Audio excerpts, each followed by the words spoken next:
Hello, everybody. Let me just double check.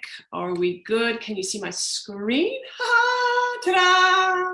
Yes, lovely to be here. It is so exciting. Thank you so very much for my introduction there, Tara. It's a bit it's embarrassing sometimes when people like spread. Anyway, we're here to have fun. We're here to learn a little bit about mental fitness today. I'm incredibly excited. I have a bit of a history with Amanda. I've been working with her groups in the past, probably over the past year. Unfortunately, or fortunately, should I say, for my business, things have been really great. And because I am in that space of stress management, which we all know at this stage, has kind of, rocked the boat quite a bit. So my aim today is to share what I've learned throughout this last 18 months or 20 months with regard to mental fitness, how that actually helps your business to thrive, because you are part of your business, and your business is an extension of yourself. If you don't look after your own well-being, well, then how are you going to be able to serve the people that you need to, the clients that you need to? And so I'm very big about looking after your vehicle, which is the body, mind, soul aspect, so that you can naturally thrive and actually work in your zone of genius a lot more. That's what I love to do. And today we're going to talk a lot about the power of the pause, and how that plays a massive role in mental fitness. There was a workbook that I've given out with regard to today, so please feel free to utilize it if you want to. Just quick heads up, Bazinga, I don't follow every step of or put it this way, the slides are not going to correlate to the workbook. The workbook is an addendum to the slide. It's like it's an additional add-on. So if you're going to look through the workbook and look for, but where the heck is the pause slide, it's not going to be there.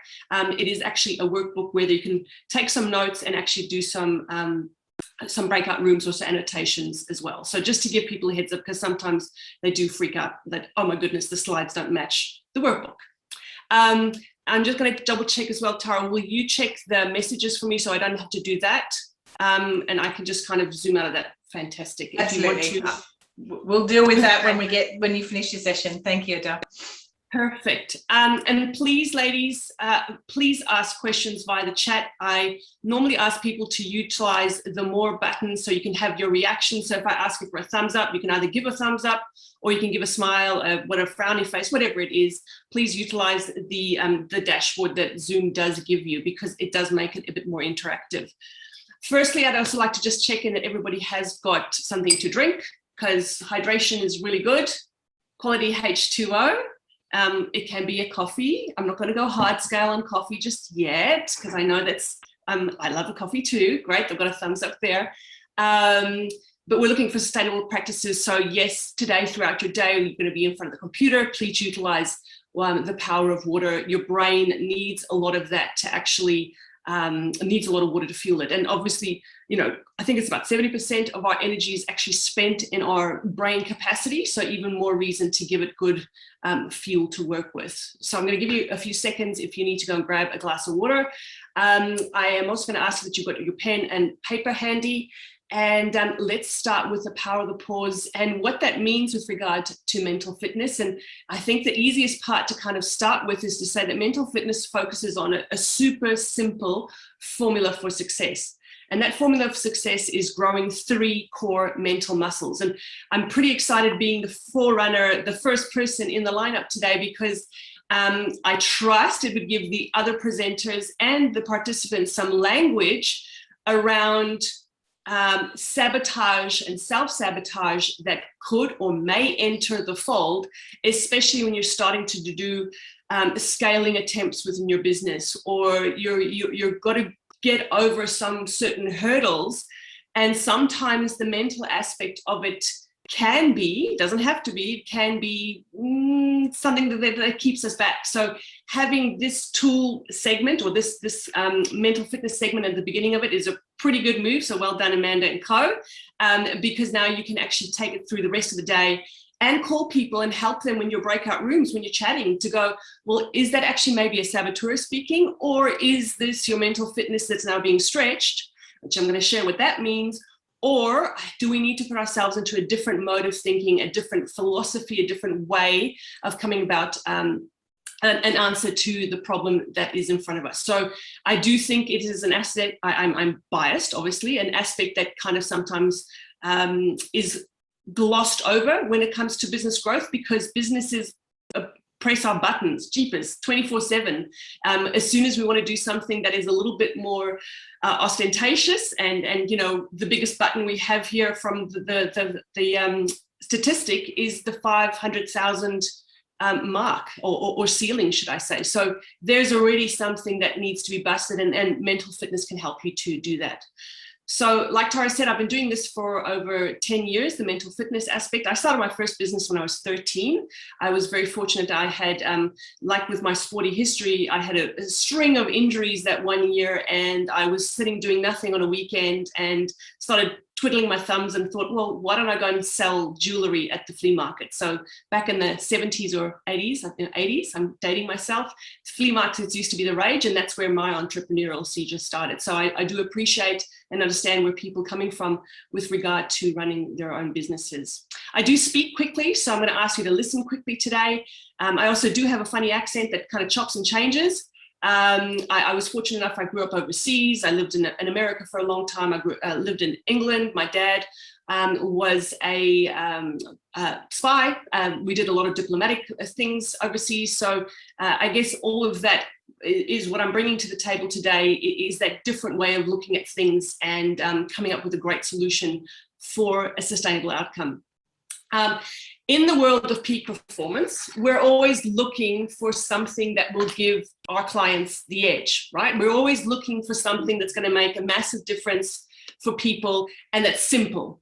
Because when it comes to mindset, when it comes to our mental understanding, keeping it simple is probably the biggest thing that we need. And today's kind of steps and the 3 muscles that we're going to go through, and the structure of this program is so simple. So don't let that fool you.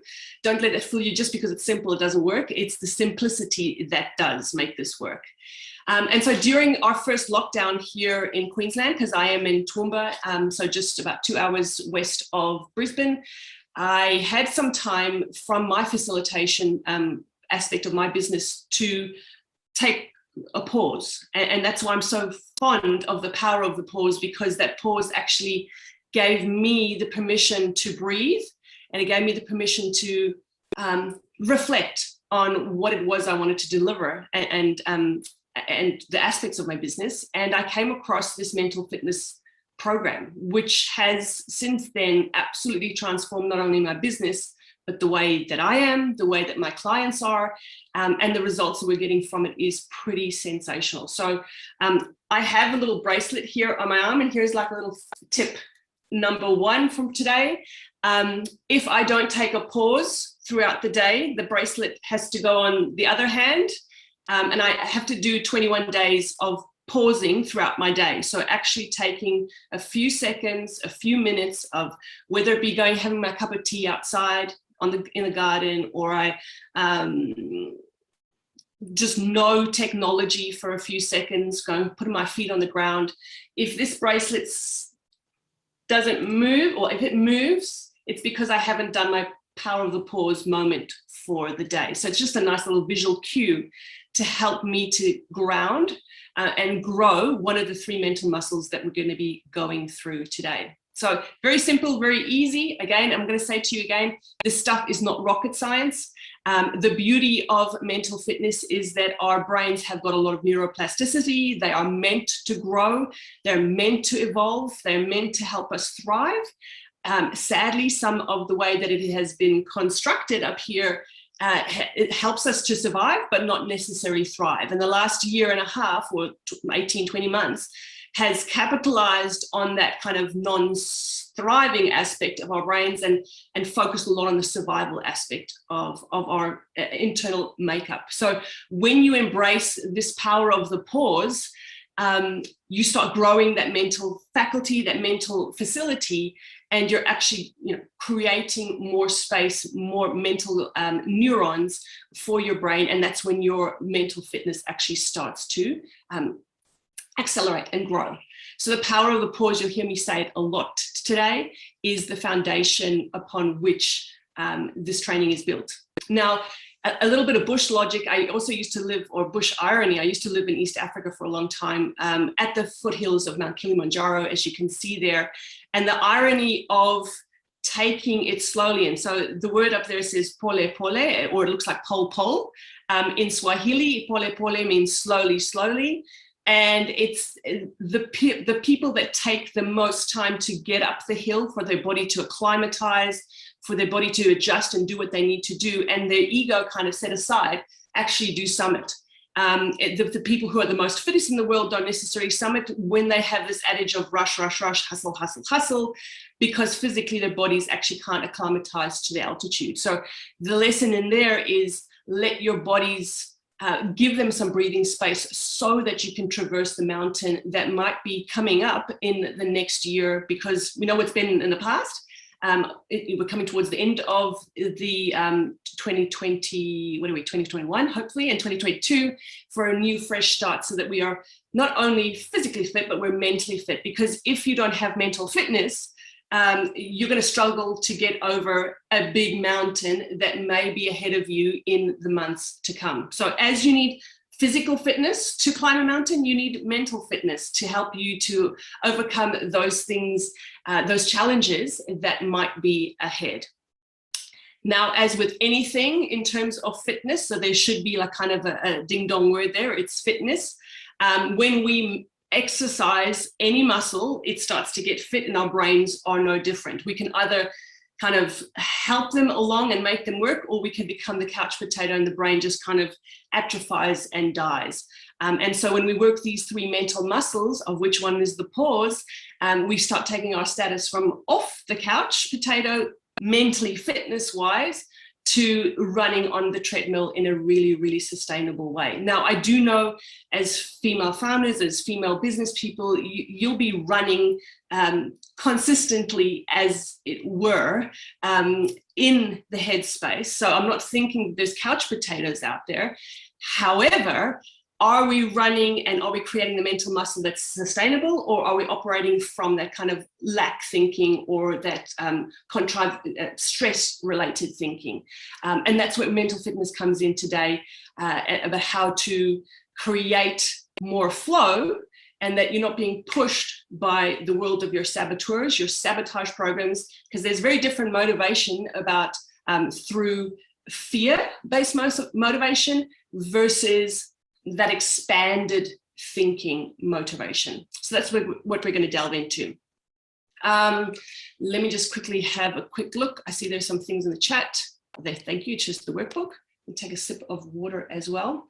So if we leave our mental fitness to run its course, it may or it may not kind of come up to the capacity that it needs to. And through School of Hard Knocks, you know, we're very capable people. We might eventually get there, but why not expedite the process? Why not give ourselves a greater understanding of how it is that our brains work, so that it can,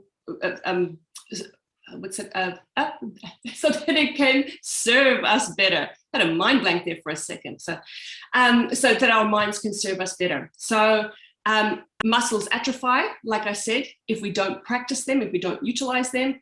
And this is where the definition and the whole mental fitness phenomenon comes in, because mental fitness is defined as your ability, and especially with regard to time and your capacity, the speed and capacity from which you can bounce back from excessive amounts of challenges, and that these challenges are actually not creating without excessive amounts of stress. So that the speed and the capacity with which you bounce back from challenges that get thrown at you would determine how mentally fit you are. That is it in a nutshell. So if it takes you 4 or 5 days to get over a controversial conversation, or having a tough conversation with a coworker or with a team member, because you think, oh my goodness, I didn't do that thing, or I didn't say it that way, or the person reacted as soon as I said something about KPIs, they reacted, you know, strangely, weirdly, or I didn't pick up on that body language. If it takes you and I a long time to get over that kind of scenario, so there's a challenge, and you mull over and regurgitate and think it over a lot, that would indicate to us low mental tone. So by show of hands or using the chat box, I'm sure we could all kind of relate to that aspect of something that's happened over the last few weeks, where we kind of regurgitate and rethink it. Please use the chat box to share so that I can understand that I've explained that concept of being mentally fit is you have the ability to traverse big challenges, and the speed and the capacity with which you bounce back from challenges that get thrown at you would indicate whether you have good muscle tone or not. So please use the chat. While I take a quick sip of water, and I'll give you a few examples and ideas. I'm starting to get a bit hot right now. I guess the impact, and whilst people are writing, I'll give you another example. The impact of not having mental fitness, I always explain via this scenario. Gentlemen that I've worked with in the past had a big meeting. It was a board members meeting. It didn't go according to plan. Things were there was a lot of challenge. There was confrontation, which sometimes people see as a bad thing. There was a conflict within the various board members. And it took old mate 3 days, 3 days of toiling about it. He was a grumpy old bear at home. Kids kind of stayed away. Woke up at 3 o'clock in the morning. Who's ever done that? Was kind of, oh my goodness, I didn't send that email. I didn't do that thing. Oh, you stupid idiot. Like the narrative that was running, it took him 3 days to get out of his funk. So that's 3 days of lost productivity. That's 3 days of a lot of energy kind of being sapped from the person of like, okay, I need to get my stuff together, my, SH, that kind of stuff together. And 3 days of just beating himself up around how that could have been handled differently. Now, in our world, that would indicate, obviously there's a skill set, with regard to communication, but also it would indicate that there would be low mental tone, low mental fitness, because it took him so long and it impacted his business so much. 3 days of productivity and 3 days of, people not wanting to be around him. So what does that do to his team? What does it do to the people that he works with? Because now all of a sudden you're creating a different dynamic. So the knock-on effect of not having mental fitness is big, is what I'm trying to say. Let's have a look. Brian says understood, Anna says okay. So muscles atrophy when we don't work them. The 3 mental muscles that we must work in order to build mental fitness is very simple and very easy. Let me just quickly see what the chat is over there. It makes complete sense. I like it. That's what I like about the training, is that it's very logical. It makes complete sense, although it actually involves a lot of non-logical thinking. And I think why women especially gravitate towards this whole mental fitness concept is that it embodies a lot of yin and yang, masculine and feminine thinking. And whereas us as women within a business, we have masculine and feminine energy, all of us do.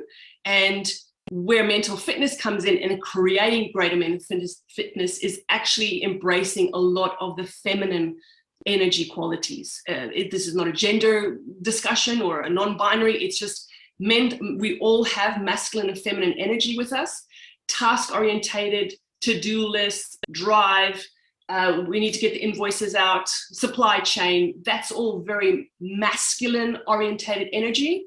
Whereas the mental fitness component comes in with the feminine energy, and that's where the power of the pause comes in, because it's actually to stop just for a few seconds, and it only takes 10 seconds to actually switch the neurology and get us thinking in what I'd like to call the feminine mode. Because from that feminine mode, we can start to co-create, and we can start seeing and solving a lot of different problems in a different non-logical way. So if nothing else as well, remember masculine and feminine energy. Traditionally, us as women in business and men in business are working that masculine muscle a lot, and that actually downplays the feminine muscle, the feminine energy, and the feminine kind of side of our brains, because we do have 2 hemispheres of our brain. The logical, linear, step-by-step, point by point, bullet point, oh, after this I need to go and buy bananas, that all sits in our left brain, which is traditionally driven by the right side of our body. And our right side of the brain is where that feminine flow energy sits, and that is traditionally fueled by the left side of our body. So something I do with all my clients is I get them to write in their non-dominant hand. So it's, especially for yourself, if you're wanting to problem solve something throughout the day, you're stuck at writing some copy. There was a lady who has an media agency. If you've got that writer's block, you're stuck creatively, do something in your non-dominant hand as well. It starts creating different neurology. Let me just have a quick look here at the chat. Although I think I shift into the low spot, never with my team, but for myself. Lina, could I ask you just to clarify a little bit more with regard to what you said? You can take yourself off mute, please. That would actually probably be better than having to type it. Because you're saying here, although I think I shift into the low spot, never with my team, but for myself. Can I just have some clarity on that, please? Sorry, when you're typing, you wonder if you're making sense. No, I was just listening to your words. I don't think anyone wants to sit and think, yeah, that's me. I'm in that low. I jump in there, but that is me. And I do dwell on things for far too long. That one. Okay. Yeah. But I liked your, you also talked about how that can impact teams. Your example was a guy that his behaviour impacted his team as well. Yeah. So I think for me, no, I would never let it step across to my broader team, but internally I can feel it at times. Yeah. And thank you. Wow, that is a great share, because you would not be the only one. We are so good at championing, as a generalization, as women championing others, but champion, help me, I can't say championing ourselves, that's like, well, why? And even that whole power of the pause notion, the first thing that comes up for females traditionally is, but if I'm not doing something, I'm being lazy, and kind of starts to then consume them. And they're like, oh, well, now they're starting to fight with themselves going, okay, I know I need to rest. My body's telling me I need to rest, because otherwise I'm going to kind of lead towards the burnout thing. But I don't want to rest because that makes me feel even worse. And so it just becomes this whole big schmozzle of not good feelings. I'm using very polite language today. I'm using very polite language because there's recording. You don't need to be that polite, really. I know how you speak. You don't have to. It's okay. We're friends here. Yeah, okay, good. And we can edit recordings as well, Adele. That's true. That's true. That's true. So I guess, let me just go back one. One is and we're going to go through the 3 mental muscles, of course. That's what the whole training is about, to understand where we're sitting, which of our mental muscles needs toning, because there's 3. Which of them is probably very well worked, but we haven't uncovered it for a while. Because then with the system, it's really simple for you to catch yourself. And that's actually the first muscle that we work with, is catching yourself when you're in that narrative of, oh, you didn't do this. Oh, you should have thought that. Oh, I'm going to a networking event. I don't know. Who am I to be kind of here at this networking event when everybody else has done, 5 million and I've done 350K. That rhetoric, that narrative is one of the muscles that we call the saboteur muscles, that we need to work in catching ourselves when we're actually going down that pathway of narrative that's not going to help us, because the energy to get ourselves out of that narrative when it keeps on playing that record is pretty deflating, and that then impacts our mental muscle. With mental fitness, we're always looking at a score of about 75%. We do measure it out of 100. We're looking for 75% measurement of mental fitness, because what that means for us as mental fitness people is that for any negative narrative thought, so, oh, I didn't do that for so-and-so, or I should have seen that coming, or how did I not think of that? So there's the negative thought, as it were. We need 3 positive to supersede and take us into a different vortex of thinking. That's the crux of the matter. So before we get any further, before I jump into the 3 muscles, I'd like you to just take a moment, and it should be on page 4 of the workbook. There's a blank page that says observations. And if you don't have the workbook, just grab a piece of paper. What is it that you're noticing behavioral wise? Because this helps make it a bit more interactive. With regard to if you have a team of people, what are you noticing? I'm just curious. What are you noticing behavioral wise of people at home, whether it be you and the dog or the cat? That's totally okay too, because our pets actually are a great barometer of where we're at. And then what are you noticing of yourself, especially over the last 18 months? What patterns of behavior, if any, are you noticing? And please either write them down in the workbook or put them in the chat so we can have a little bit of a chitter chatter, because I want to show you how that, again, the impact of not having this mental fitness tone. Anybody, what are you noticing from those around you? They vibe off your mood 100%. And when you're kind of styling over there, then they'll style with you. Sheridan, that's an incredibly cool pickup. It's called mirror neurons. There's an actual scientific thing about that. So if you are styling in that high vibe, high PQ score is what we would call it, well, then you actually are creating the vortex for other people to be pulled up into it. Not pushed, but pulled up into that vortex. And it is a thing called mirror neurons. So like when we yawn, somebody else yawns. And when somebody else who's in a senior position is in a shitty mood, it can affect the other people and it drags people down into that vortex a lot. Great pickup, Sheridan. Thank you, because that's an awesome share for the whole group. Yeah, who's got the hand up?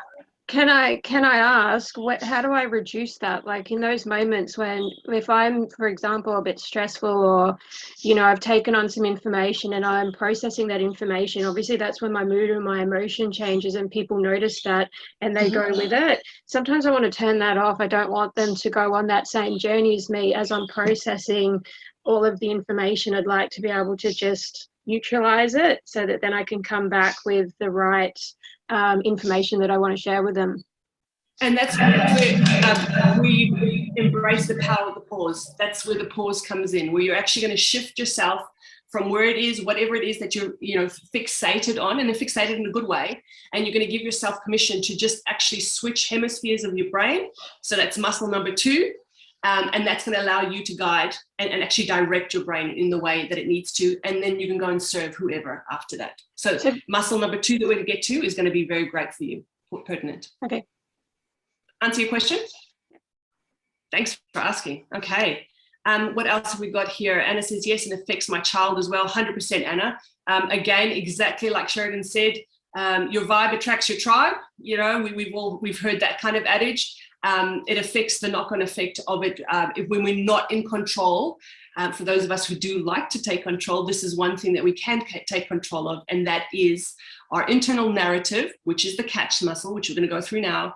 Then we're going to take the pause, which takes 10 seconds, and we're going to shift ourselves into the third muscle that increases our mental fitness, and that's the muscle of the sage. Okay, Amanda says a lot of tension, especially with kids in exams and one in grade 12, 100%. Please teach people this.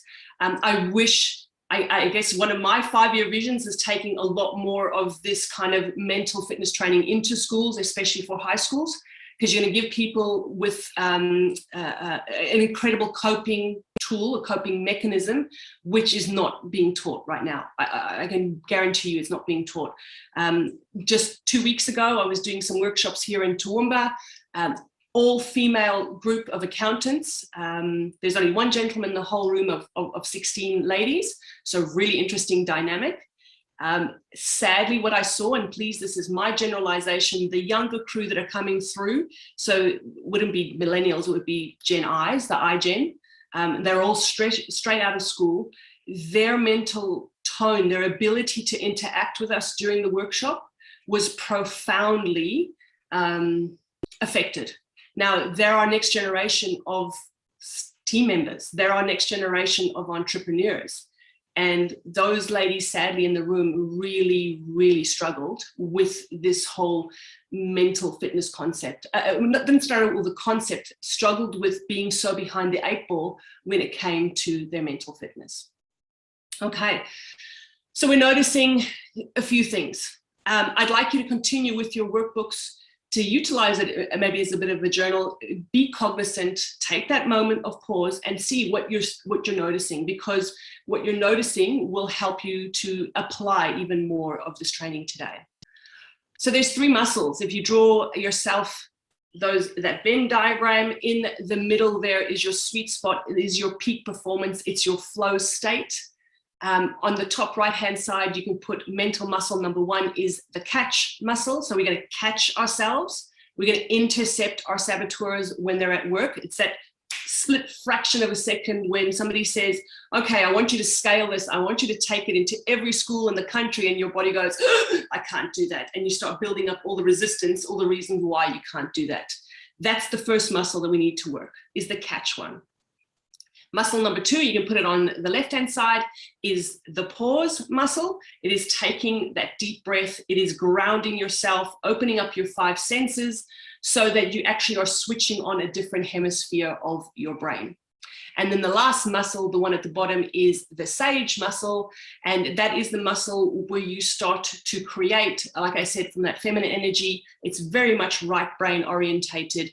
And it's not that the problems go away. It's your problem solving ability is really enhanced and your energy is actually conserved. So that's the big takeout here from today.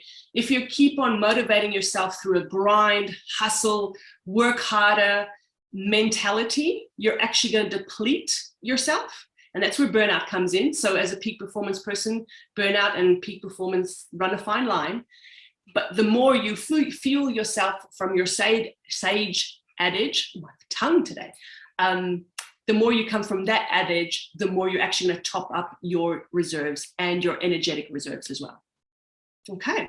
Any questions so far? Because I just want to do a time check.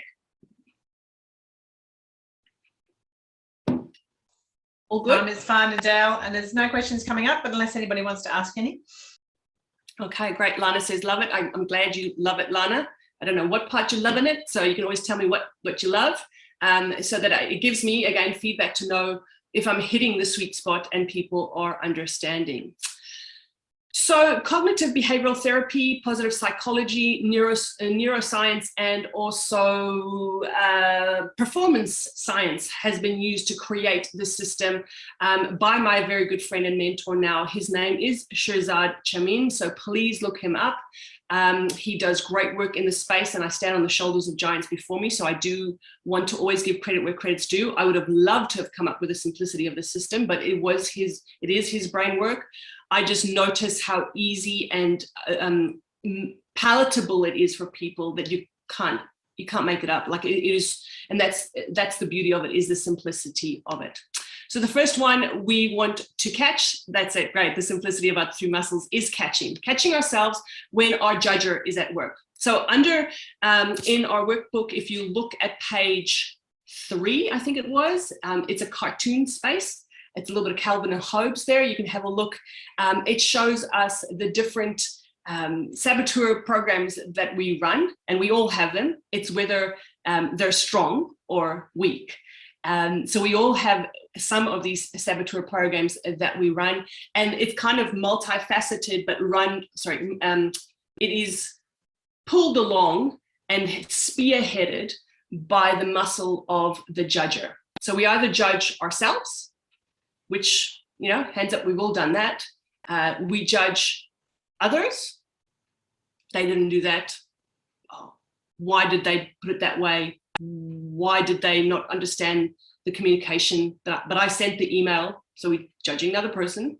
Or we judge circumstance. So, 45, Musk is flying to the moon. What am I doing? So we judge where we're based at. And typically we utilize that judgment of self, others, or circumstance as our fuel to actually motivate us.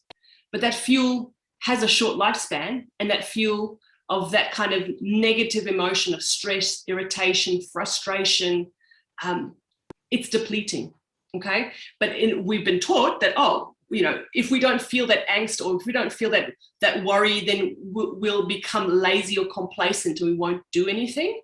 So our idea with mental fitness is to actually tone down that inner judgment, tone down the external judgment, have blameless discernment, because it's not like, just accept everything and everybody, but not to have the emotional pull behind it, and to stop judging our external circumstances.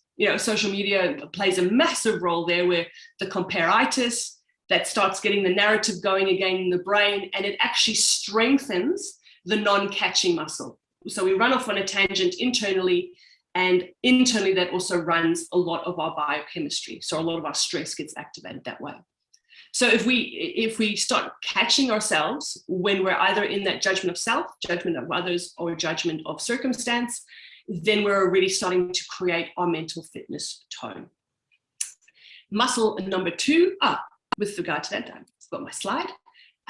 All our sabotage programs, and then you'll go through them and you'll be able to have more time to go through them, because this is just a short little snippet in your workbook. They all tell us lies, and these lies have actually kind of become our belief systems. And the biggest lie that the judge tells us is that, well, without me pushing you, without me kind of telling you, get your nose to the grindstone, nothing will get done. Like I said before, it is depleting to come from that energy only, okay? So how you notice if you are in saboteur mode, if you are now fueling the judgment cycle, is how you feel internally. So as soon as you start feeling a tug or pull, that kind of weirdness, then you know it's your sabotage programs, it's your judger that's starting to rule the roost. It wants you to be motivated that way, but it's actually a lie. We've been hoodwinked by a system for a long time. And so the next muscle that comes in is that of the pause. Is that what I've got there with the little girl? Yeah, muscle of the pause. And that helps to shift us out of that narrative. It starts to shift us out of that thinking, that cycle of hamster wheel, Twitter feed. One of the people I put through the program, they're doing a corporate program with me. He's an accountant, and the gentleman has said, I couldn't believe how much was actually happening, the buzzing up top here. It was just, I thought that's the way the soup was. And now I actually have a lot of more time and clarity to be able to do what I need to do. But it's like this calmness has descended upon me. And because this power of the pause has been incredibly powerful for him. It's taking that 10-second opportunity to shift the brain out of that chaotic, crazy thinking and start accessing that sage brain area that we want to. And so the pause is my favorite part of this whole training, because it involves your 5 senses. And I keep on doing this a lot. So, you're nervous before a speech, or you've got to go and put in a grant, or go to the bank and ask for an overdraft, whatever the story is. And I had a girlfriend last week, she runs an incredibly successful pest control business on the Gold Coast, and she had to go and apply for some financial aid, and her rhetoric the whole time was, but it's, they're not going to be lending me money. Why would they do that now? There's so many other external things. And she was creating all this angst and energetic drain. It worked out really well, but we showed her just to pause just for a second, to take that record player off automatic. We want to scratch that record. Let me just quickly see what's happening in the chat. I just want a drink of water. Great to acknowledge this. I feel my sabotage is the pleaser. Okay, have you looked at it, Sheridan, in the workbook? Is that what you looked through? It would be good to pause when I recognize this day to day, because with the pleaser, bless their cotton socks, they are beautiful people. They mean it with the best of intention, and they'd rather put the oxygen mask on somebody else before putting it on themselves. That is the typical nature of the pleaser. The pleaser takes on a lot more work within the workspace, and it's like, yep, I've got this, I got this. And then all of a sudden, oh shit, I ain't got this. And then the cookie really crumbles. And for the pleaser, their lie that they've been told was, I have to put somebody else first because looking after myself is selfish. That's the pleaser in a nutshell. Start changing that narrative, because as a kid, somewhere when it started being established, that would have helped you for emotional and physical security. But as an adult, and especially as a business owner, that is not going to get you to where you want to get to. That kind of, well, let me put other people first the whole time. We want that adage, but not with the energy of depletion that it can come with. So great pick up there, Sharon. Thank you for that. That's awesome sharing. Anybody else, if you want to acknowledge right now one of the sabotage programs that could be running the show? And again, remember, we all have them. It's whether our sabotage and our that first muscle is well worked enough that we can kind of dim the light and shine and utilize the sage muscle, because it's a lot more powerful. Some of us don't even know, like I didn't even know the sage kind of existed. I knew certain aspects of it, but when I kind of understood the makeup of the brain a lot more, it was like, whoa, well, why wouldn't we be playing from that kind of hemisphere? Okay, so it's coming on. 1, 2. Okay, cool. Okay, so that is the pause. We use our 5 different senses. So eyes, nose, mouth, touch, sensation. Right now, you can kick off your shoes, find your toes. You know, we're sitting at home, or some of us are at home. Take your shoes off and actually find your beautiful toes. It's the mindfulness at work, is the power of the pause muscle. So utilizing it in work, and to utilize the power of the pause in work situations, because it's easy for us to find our Zen moments when we're doing our yoga class, when we're doing our Pilates, when we're doing our meditations, and I love all of them. But how do we do it in the workspace when the poop has hit the fan, when we need to be able to dig deep and have access to greater tools? Okay, super. Thank you, Tara. So the power of the pause is the mindfulness at work, and the beauty of it is it only takes 10 seconds. We're going to practice quickly, because I want you to take your pointer fingers, so these little pointer ones, and your thumbs, and I want you to rub them together with such attention that you can actually feel your fingertip ridges. And I'm going to count to 10. I'm going to keep quiet, but I want you to keep on feeling your fingertip ridges, because you're paying such attention to that and nothing else. And we're going to go for 10 seconds. And if you really want to supercharge it, you can actually put both hands together, and then you can actually feel all the fingertip ridges on your hand. And what this is doing is it's taking you out of sabotage mode, and it's going to start putting you into your sage perspective. The problem hasn't gone away. The problem and the way and the energy that we bring to the problem is now going to be different. And so what I love about this, and that's why I use the little girl, we call it our PQ gym, where we go and do 10 seconds exercises. That's what the pause bracelet is there, to remind us that it's to do in work time. It's not to wait until we can go and incense, kumbaya, beautiful moments. It's to do it in the moment at work, because that's when we need it the most. And that's the profound difference between this and other kind of trainings, is that it's, let's practice that mindfulness in the moment when it's needed. And this can be done. I have CEOs put it underneath their hands, underneath the tables, you know, the boardroom table. I have people who ring me up and go, oh my gosh, this shit works. I'm like, oh, tell me, what have you done? And they go, I had this client and I know it's going to be just like, it's going to be hard yakka.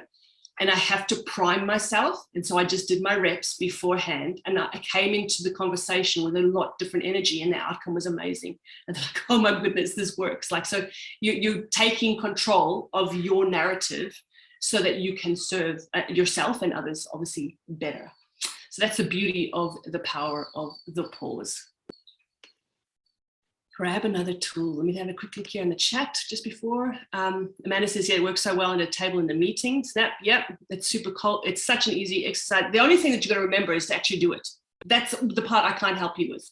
So whether you are going to the toilet because you've had a lot of water, you can do that mindfully.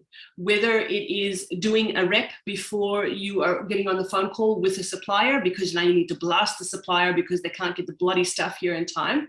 And what kind of service is that? Do your reps. So this power of the pause in workplace scenario is the equivalent of a super athlete doing a push-up, or not a push-up, sorry, a stretch before running a race. So it's exactly the same kind of thinking. Athletes always do a warm-up before they go and hit it with a big stick. We don't, we just kind of expect our bodies and our minds just kind of waddle along. And this gives you that kind of moment of grounding. And then let's hit it with the sage perspective. And the sage perspective, the sage is the third of the muscles. It would be on page 8 of the workbook. Told you, kind of jumping all over. The sage comes from an adage that any challenge can be turned into a gift and opportunity. So supply chain that kind of has been rocked the boat. Okay, so what's the gift and opportunity? Had drought on the farms, awful thing. Please, I'm not condoning it. Gift and opportunity. How do I pivot? And that, I guess that was one of the biggest gifts for me in COVID was, well, now I have, people started talking about this pivoting thing. Now you've got language, and the pivot is exactly that, finding the gift and opportunity in whatever scenario has thrown to you. So the challenge is there, the challenges are still there, but how do we turn it into a gift and opportunity? It's really tough to access the sage if you're in constant survivor mode and in constant judgment mode. That's why we do the reps, to shift our brains into the sage thinking. So please, both Tara and Amanda, please utilize it throughout the day. When you're having breakout sessions, get yourself into sage mode, and get, mirror neurons, people as well, into sage mode. The biggest of the sage mental muscles is that of empathy. So it is one of the sage's superpowers. And it starts with empathy of self first. So it's great to have empathy for others, but empathy of self is actually, it's kind of an acknowledgement. We've had a big year. That's why I asked you to do what you put forward to whatever you noticed. Have a bit of empathy of self of, it's been a big 18 months. We've come through a lot of stuff. Acknowledge where you're at. I might be tired. Doesn't mean that you have to now suki lala and sing soft kitty to yourself, but acknowledge what's happened. And then we can start moving on to the next sage superpower, which is explore. Okay, so there's this thing that's happened. It's hit the fan. How do we now turn this into a gift and opportunity? And what can we explore brainstorm-wise, different solutions? So different energies, as opposed to the saboteurs that are always motivating through negativity and, oh, you're a stupid idiot. This is exploration. It's innovation. This is why you're here today. It's inspiration. So the 5 sage superpowers to go through again: empathy, empathy of self. Explore. So how can we do this? It's the love of doing it in a different way. Thank goodness COVID has given us that. Should we want to see it that way? Innovation. Okay, so there is no box. Let's think outside. There is no box, but is there another way of doing this? And that's why you're here today.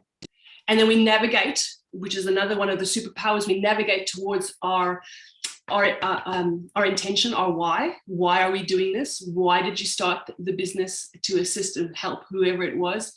What's the why behind it? The purpose. Because when we work towards our purpose, no matter what the challenges are in front of us, we kind of find a way to navigate and traverse that way. And then lastly, we take action. So the sage superpowers isn't about sitting still and just finding your Zen moment. There is actual action that is taken. And the paradox is that the most urgent of actions can be taken by the most quietest of minds. And that's what we want to aim towards, because when you're coming from a quiet, call it Zen mind, that's when you can, athletes call it the zone, right? We want to get them into the zone because you can anticipate any movement. You know where the ball is going to be coming. You know what your opposition is. It's like you're using the force, for a lack of a better metaphor, and you've got such high instincts. As females, we have high instinct ability already, and this system helps to hone that even more. Should we take our kind of moment of reflection, notarize and notice which of the 3 needs a little bit of vuga, it needs a little bit of energy. Do we need to learn how to catch our narrative a lot more? Do we need to learn the power of the pause a lot more and a lot often? Or do we need to actually activate our sage thinking, which starts with empathy of self? That's the ground zero of empathize. So questions, I think we're good for time.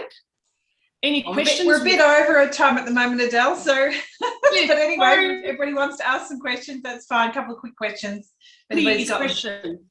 I wasn't getting stuff on the chat, so I thought, oh, well, I've got to create something. Otherwise, people aren't going to. So what could I, there we go. Thank you.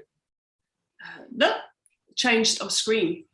Ask me questions, please. So Sheridan said she's looking forward to using her sage powers. I love that. Sage power is my takeaway. Cool. Sage powers are incredibly powerful. You access them through the power of the pause. You access them through doing your stuff, your grounding, your 2 minutes of PQ repping. Okay. What was, if I maybe can ask a question and then people can answer it that way. Out of the 3 muscles, which ones do you think needs a little bit of buffing up, needs a little bit of work, needs a bit of tone? So do you need to work on catching yourself? Do you need to work on the power of the pause for yourself? Or do you need to practice unearthing your sage and cultivating your sage? Dinah says sage. Sage for me. Catch. Who's sage for me? Who's that? Me. Okay. To work the sage.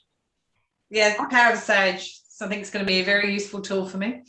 And you know, sage is not just the herb, it's like the wizard sage. So put on your wizard hats, utilize, we all have sage. Just through years and years of stuff, we've kind of put her under wraps. Pause. Fran says pause. Awesome, Fran. And you can decide which one of your 5 senses you want to use. You can find your beautiful toes, you can use your hands, you can use your smell. 10 seconds is all it takes, ladies. If people tell me I don't have 10 seconds, well, then we're going to have a very different conversation. Breathing, that's where your breath work comes in. So for those of you who love deep diaphragmatic breathing, you all got to breathe properly, and that creates the power of the pause too.